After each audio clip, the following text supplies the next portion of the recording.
What do we do when our world is turned upside down? When everything we thought to be true is ripped away? Welcome to Ms. Mojo, and today we're looking at the most uncomfortable ways that TV shows addressed the death of a cast member, or failed to address it. Now I gotta clean my specs.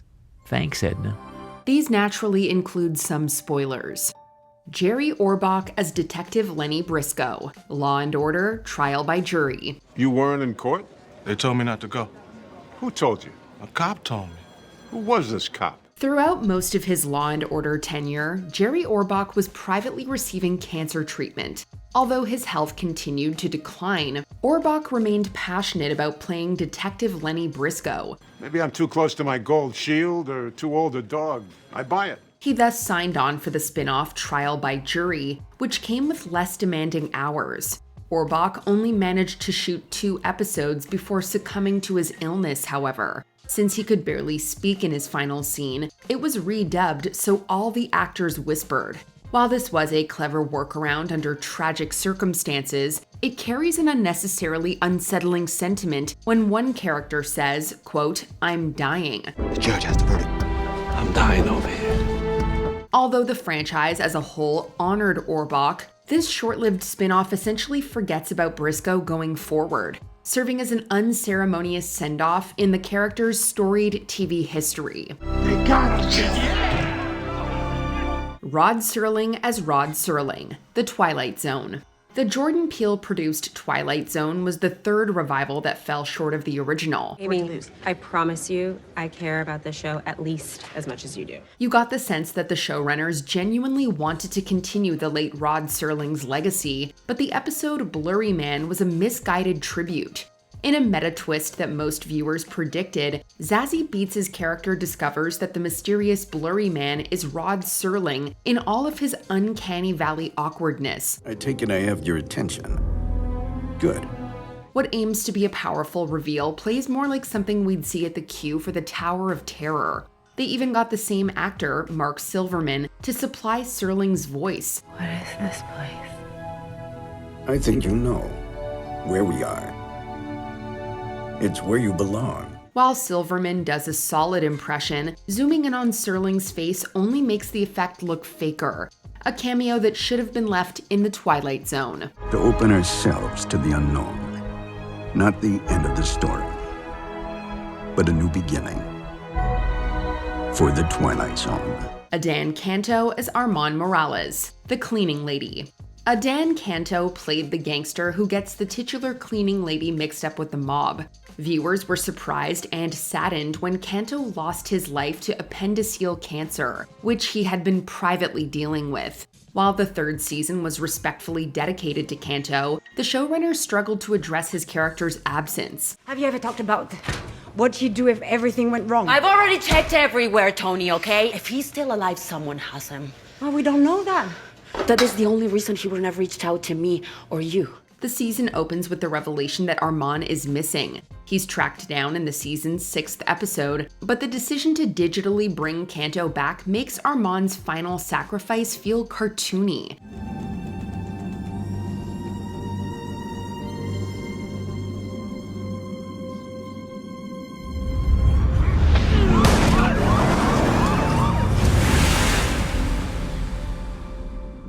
This is only emphasized as his car goes off a cliff, which is supposed to be dramatic, but comes off as too over the top. It just looks silly, which doesn't at all mesh with the grief everyone felt over Canto's death. Clark, don't count the hours, because I'm going crazy. She'll leave forever when the morning comes again. Jack Lord as Steve McGarrett, Hawaii Five-0. Jack Lord is best remembered for playing Steve McGarrett on the original Hawaii Five-0. Lord passed away more than a decade before the reboot. Nevertheless, co-showrunner Peter M. Lenkov wanted to bring Lord back for a CG cameo. Keep those work clothes handy. You may need them on your next job. He initially envisioned this for the series finale, but instead used it for the season 7 premiere. Alex O'Loughlin's character, also named Steve McGarrett, finds himself at a church, contemplating his future. He receives encouraging words from a stranger who resembles Jack Lord through a PlayStation 3 filter. If you don't mind me asking, what type of work do you do?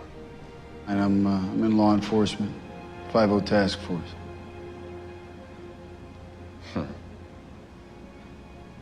What? I was a cop too. On paper, this might have sounded like an affectionate passing of the torch. In execution, though, it feels like O'Loughlin is talking to an animated caricature, because he essentially is. Sometimes it's better to let characters rest with actors. That's your real legacy.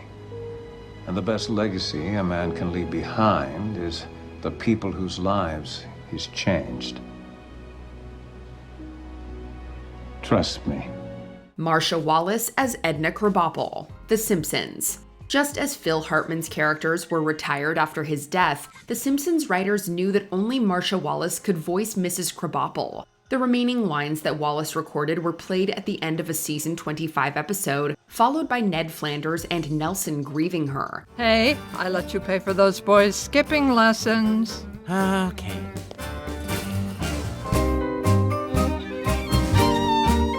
While hearing Wallace's voice one last time brings some closure, it feels tacked on in an episode that otherwise has nothing to do with Edna. We get why Ned is in this epilogue since he had recently married her. However, Nelson's place really should have been filled by Bart, who had a more meaningful relationship with Mrs. K. Sure do miss that laugh. I miss her too. Although future episodes did a much better job of addressing Krabappel's passing, this initial acknowledgement, while sincere, fell short. Now that I've been with Ned a year, he's made my life a living... I'll think of a penance. Dream come true. Now I gotta clean my specs.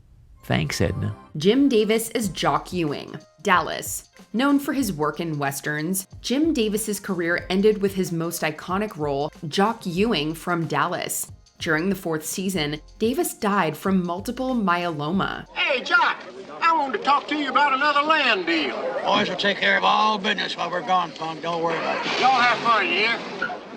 After being away for most of season 5, it's revealed that Jock seemingly perished in a helicopter accident. Daddy went down in that chopper and he's not coming back. Are you telling us because of a lousy piece of jewelry that... No way. We're gonna keep on searching. It's an overly melodramatic way to go out, but we suppose that fits this primetime soap's tone. Our main issue comes with the arrival of Wes Parmalee, played by Steve Forrest, a few seasons later. Wes claims to be Jock, which was initially the producer's plan to bring him back. No, don't you touch me! I realize I don't look the same. Get off my land. Ellie. Get out! When viewers caught wind of this, there was an uproar. The producers thankfully abandoned this idea, but the fact that it even crossed their minds was disrespectful to Davis. Ward Bond as Major Seth Adams, Wagon Train.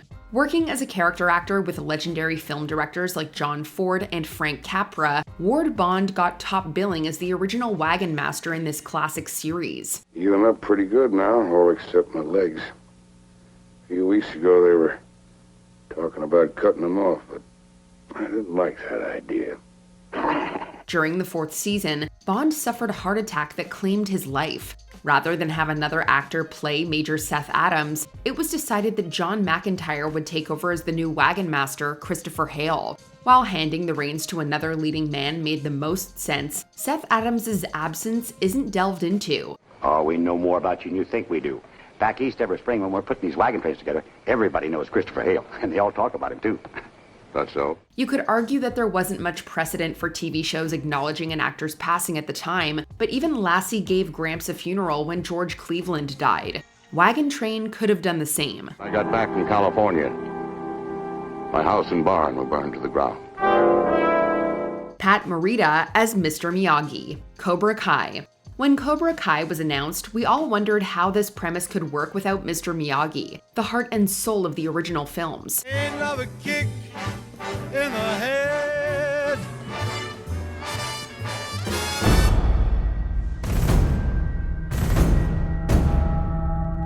To our surprise, the show was not only a fresh take on the Karate Kid, but it handled Pat Morita's death with respect and dignity for the first 5 seasons. The final season includes a couple of dream sequences where Miyagi initially appears to Daniel as an opponent. Miyagi!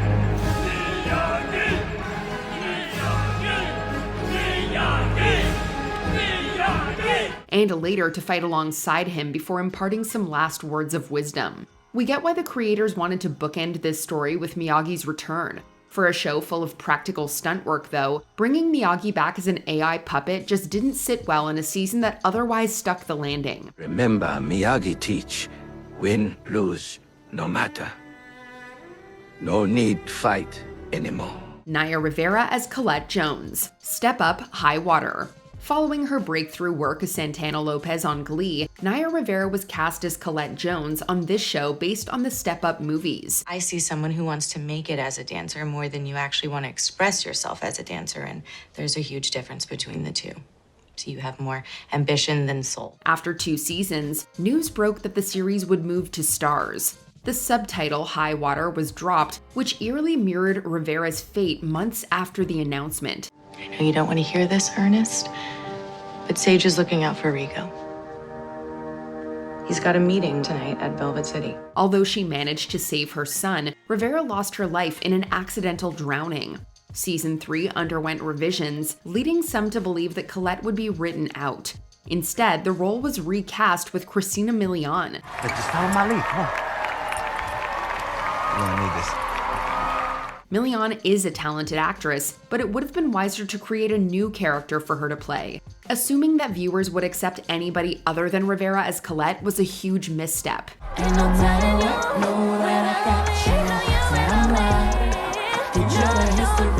John Eric Hexum as Mac Harper, cover-up. This short-lived spy series is sadly remembered for one thing, a tragic accident involving star John Eric Hexum. Waiting for an episode to resume taping, Hexum pretended to play Russian roulette with a revolver he'd been given. This game got real when Hexum pulled the trigger. While it didn't have any bullets, the gun was loaded with blanks. Following surgery, Hexum was left brain dead and taken off life support.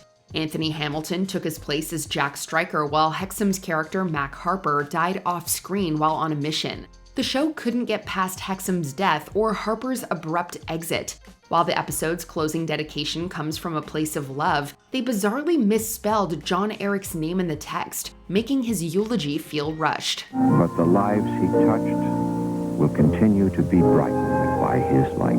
Lisa Robin Kelly as Lorie Foreman, That 90s Show. Multiple tragedies loomed over the That 70s Show franchise when this sequel series arrived. Among them was the death of Lisa Robin Kelly, who played Eric's sister Lorie throughout the first few seasons. Well, I'm glad we're all eating dinner together as a family. Yeah, it's nice, especially since Lorie could make it from all the way across town. Kelly suddenly left the sitcom due to personal issues, including substance use. Christina Moore replaced her in season 6 until Lorie was written out altogether. Hey, little brother. Hey, hubby. Don't hubby me. I'm mad at you. Aw, but I brought you a souvenir. Kelly died in 2013, a decade before That 90s Show premiered. While we give the producers credit for not recasting the role again, Lorie is awkwardly only mentioned a couple of times. The last we hear of her is when Kitty reflects on Lorie's criminal tendencies. When I had a teenage daughter, I did a lot of yelling. But I wish I could take all those moments back. Kids don't steal trucks or in my daughter's case, rob a Kmart with her pastor for no apparent reason. It's supposed to be funny, but it just reminds us of Kelly's legal troubles. Joseph Kearns as George Wilson, Dennis the Menace. When we think of Dennis the Menace, 2 things come to mind: his trusty slingshot and his long-suffering neighbor, good old Mr. Wilson. Despite his best intentions, Dennis had a way of getting into trouble, with Mr. Wilson often enduring the consequences. Sheepers, what's the matter, Mr. Wilson? Oh, it's nothing. It's just a little crick in my back. Uh-oh. Their dynamic was at the core of the show, which suffered a curveball when Joseph Kearns died in 1962. Ironically, the last episode to air before Kearns' death centered on Mr. Wilson making a will, concerned his days are numbered. Your father is trying to say that the watch goes to you after I die, Dennis. Sheepers, aren't you feeling well, Mr. Wilson? Dennis, I feel wonderful. In fact, if I felt any better, I'd be worried. The final episode featuring Kearns aired toward the end of season 3. By the fourth and final season, George and Martha had moved away. John and Eloise Wilson served as replacements, but it wasn't the same without the old Mr. Wilson. Eloise, do you realize that food Dennis is spilling all over our carpet cost me $3.65? Yes, dear. Plus tax. Leslie Dwyer as Mr. William Partridge, Heidi High. When a cast member passes away, some shows choose to have their characters die as well. This British sitcom took that approach when actor Leslie Dwyer died. Kind of. It's a dummy! It's a tailor's dummy! It isn't Partridge at all! Dwyer, who played bitter children's performer Mr. Partridge, succumbed to respiratory failure in 1986. Toward the beginning of the 7th series, Mr. Partridge is seemingly discovered in the pool with a knife in his back. I'll go and dial 999. Hang on a minute. We're not doing anything till we've rung Joe Maplin. If this gets out, it could ruin him. I don't care about Joe Maplin. There's been a murder. A poor old man's been done to death. Stop getting hysterical, Spike. Come with me and keep your mouth shut. The episode mixes quirky farce, murder mystery, and dark comedy, but it feels a little too dark and tasteless, knowing that the actor who played Mr. Partridge died in real life. In the end, it's revealed that Mr. Partridge faked his murder and ran off with a woman. It would be a funny twist if Dwyer weren't actually dead. How could he have gone to so much trouble just to have revenge on us? I mean, what did we ever do to him? He was bitter, Spike. And a bitter man will go to any lengths. Pete Duell as Hannibal Heyes, Joshua Smith, alias Smith and Jones. This western centered on a couple of cousins on the run, trying to leave their criminal past behind. Pete Duell played one half of the reformed outlaws as Hannibal Heyes, who also goes by Joshua Smith. We're not going to deny that we're carrying Hayes. There's no use in doing that, because you heard everything we said back there. But what you didn't hear was that we haven't done any outlawing in almost a year. That's right. If we can just stay out of trouble and out of jail, the governor of the Wyoming Territory is going to cancel those warrants for our arrest. As the second season aired, Duell took his own life, having been dealing with depression, substance use, and legal issues. With Duell being integral, executive producer Joe Serling Jr. felt the most logical and respectful decision would be to end the show. ABC didn't agree, reportedly telling Serling that they'd sue if he didn't fulfill his contract. Woo-wee, that's a lot of money. Yep, and I think there's the Sandman on the other one. Oh, I'll be darned if there ain't. Roger Davis, the show's narrator, thus filled in as the new Hannibal Heyes. It wasn't long after that Alias Smith and Jones was canceled, with many feeling the show died with Duell. Yeah, that's kind of funny, because I've been thinking the same thing. I guess it's being way up here all alone. Dan Blocker as Eric Hoss Cartwright, Bonanza. From one classic Western to another, the long-running Bonanza ended the same month as Alias Smith and Jones. A scheduling change and the declining popularity of Westerns contributed to this. Another reason was the death of Dan Blocker a year earlier. We ain't coming to send us a wire, and he wants us to get out from under this place. Joseph, that was before he knew about the fortune. Oh, fortune. Now, that's fairy tale talk. There's no fortune in this Wait stuff. till Dolly Ripple comes in and you ask him yourself. Playing gentle giant Hoss Cartwright, Blocker had been with the show from the beginning, appearing in 415 of its 431 episodes. After all this time, Hoss deserved a proper send-off. At the start of the final season, though, Hoss is just gone. For your information, I'm not even nervous. Oh, yeah? Then how come you're nailing your fingers to the roof? You keep your mind on your work and never mind the jokes, little brother. While not outright ignored, Hoss's death is such an elephant in the room. Co-star Michael Landon said, quote, "It might not please everybody. I'm sure that some people would rather have a whole hour memorial to Dan, but we just couldn't do that." Joe? I said we better get going. Yeah. Phil Hartman as Bill McNeal, News Radio. We're really sinking. Right. You got me. Bill, he's not joking. The ship is sinking. We're sinking? Yes. Huh. Well, more cognac, anyone? Weeks after News Radio aired its season 4 finale, Phil Hartman was murdered by his wife Bryn, who subsequently turned the gun on herself. When the sitcom returned, it was revealed that Hartman's character, Bill McNeal, died from a heart attack. Well, As far as memorial services go, I thought that was very nice. Yes, it was. Very nice. Nice. The flowers sure were beautiful. This explanation is somewhat uncomfortable, knowing that Hartman's death was much darker. Still, the episode is respectfully done, with everyone's love for Hartman and grief over his death on display. After this touching tribute, though, news radio just couldn't move on. John Lovitz tried to fill his late friend's shoes. Of course, this casting choice also carried an uneasy sentiment, as Lovitz blamed co-star Andy Dick for allegedly giving Bryn cocaine not long before the murder. For all these reasons, the final season is almost unwatchable. Even if it was the most eloquent and moving eulogy ever delivered, Bill still would have told me it sucked. And you enjoyed that? No, not particularly, but I kind of got used to it, and, now that he's, not here to do it anymore. Just makes you miss him more. Yeah, it really does. Red Fox as Alexander Alfonso Royal, the royal family. Where's Al? Out in the car eating his bowling ball? Mrs. Royal, it's about Al.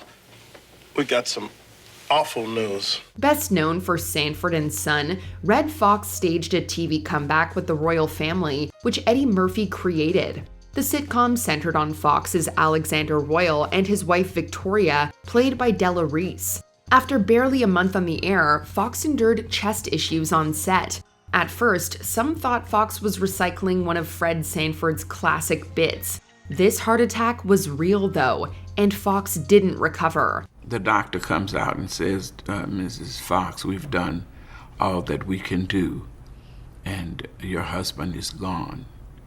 And standing this close were two of the producers. And they said, what are we going to do with this script? With the star gone, it didn't make sense for the show to continue. The producers tried anyway, bringing in Jackée Harry as Victoria's half-sister, who was later retconned as her daughter. The writers scrambled to figure out how the show could function without Fox. Short answer, it couldn't, ending with 2 episodes unaired. Can't you just accept that I want to be here in a time of need? Oh, I accept it. I just want to know what it is you need.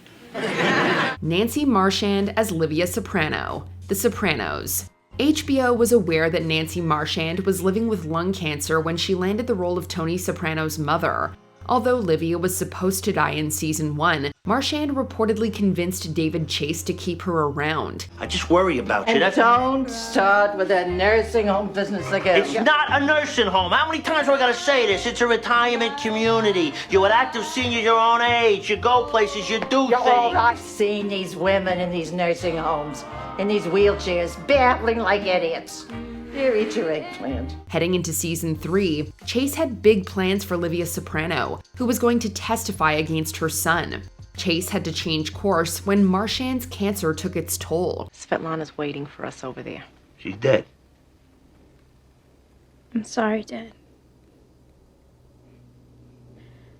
That your mom died. Although Livia dies from a stroke off-screen, she was given a final scene with Tony using old sound clips and CGI. It's awkwardly apparent to the audience that this scene was devised after Marchand died. Not only is it distracting, but it adds little to Livia's character arc, making us question why it even exists. Now look here. I don't like that kind of talk. Now just stop it. It upsets me. Willie Garson as Stanford Blatch. And just like that, when Sex and the City returned with this sequel series, everyone mourned the loss of a beloved character.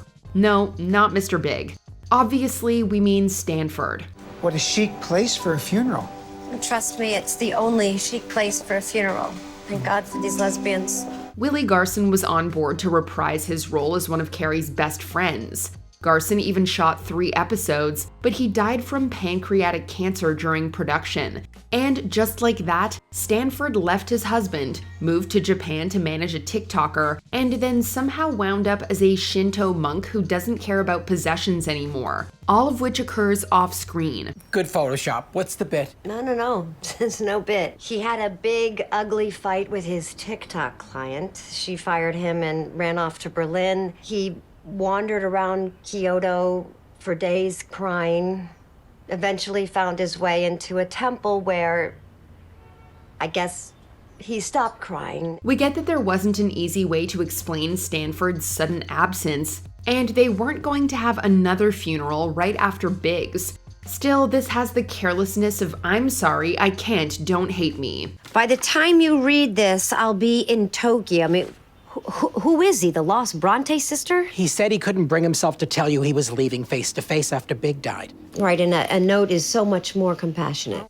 Before we continue, be sure to subscribe to our channel and ring the bell to get notified about our latest videos. You have the option to be notified for occasional videos or all of them. If you're on your phone, make sure you go into your settings and switch on notifications. Freddie Prinze as Francisco Chico Rodriguez, Chico and the Man. If you're looking for a job, forget it. I told you I don't want a job. Good. I want to be part of something. I want to belong. I want my place in the sun. Go to the beach. It's never easy for a show to proceed after a cast member dies, especially when it's a lead. The world was shocked and devastated when Freddie Prinze took his life at the height of his comedy career, which seemed like it was just getting started. Prinze reached another level of popularity as one half of Chico and the Man. Oh, I wish I could talk to you in Spanish. Why? What do you want to say? Get out of my garage. Well, do you want to say that in a friendly form or for strangers?